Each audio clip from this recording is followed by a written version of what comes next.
కొడుకు 10 పాస్ కావడానికి 9 2 సార్లు చదివిండు. 2 నెలలే చదివిండు. ఇంకా చదవలే, మానుకున్నాడు. మాతో పాటు పనికి వచ్చిండు. ఈ 10 కానీ చదవడమో అని అనుకున్నాము. ఈ 10 కానీ 3 నెలలు చదివిండు, మళ్ళీ బడి మానేసిండు.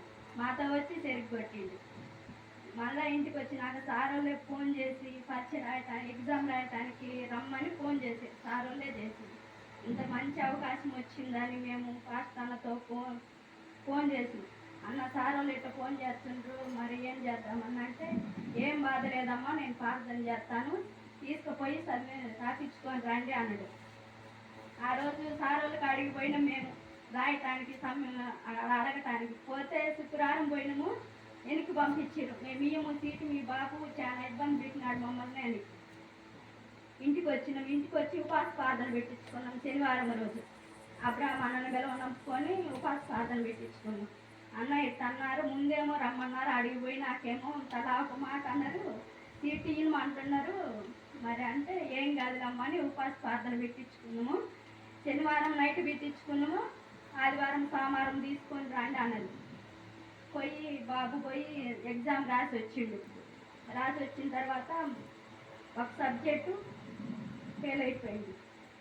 మళ్ళా రాయటానికి మళ్ళీ అవకాశం ఇచ్చినప్పుడు ఈ సంవత్సరం అసలు 10 చదవలేదు, 3 నెలలే చదివి మానుకున్నాడు. అయినా కానీ 10 పాస్ అయింది. దేవుడి కృపను బట్టి వందనాలు. అంతేకాదు ప్రార్థన పెట్టించుకున్నాము. కుడికి పెట్టించుకొని దవికి చేద్దాల్సిన సాక్ష్యం చెప్తామనుకున్నాం. బాబు కానీ పాస్ అవుతాయి.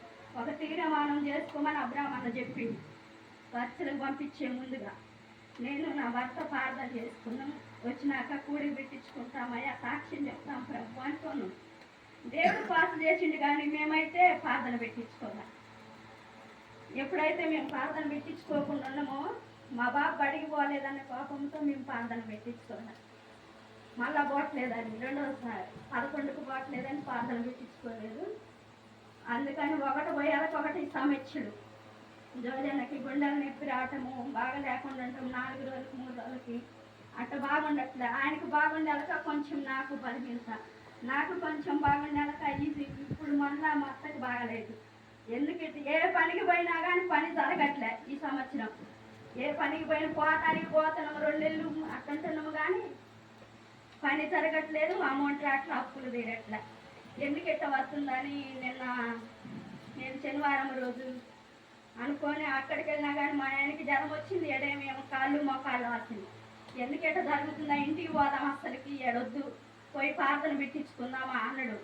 సరే పోదాం, మనము ఆదివారం రోజు ప్రార్థనకు అందుకుందాం అనుకున్నాము. కానీ మేము అందుకోలేకపోయినాం.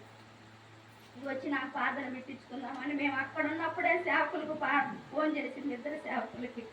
మరి సంగతి మేమైతే వస్తున్నాము, ప్రార్థన పెట్టించుకోవాలా కంపల్సరిగా సోమవారం రోజు అన్నాం.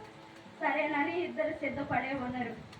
ఈరోజు వాళ్ళకి ఏమన్నా మీటింగులు ఉంటాయేమో, మాకేమన్నా మిస్ అవుతుందేమో అనుకున్నాము. కానీ దేవుడు కానీ వాతావరణం ఇందాక దాకా వర్షం పడింది. దేవుడు మంచి అవకాశం ఇచ్చిండు. దేవునికి వందనాలు. ఈ చిన్న సాక్ష్యం దేవుడు దీనికి ఉంచుంటాం.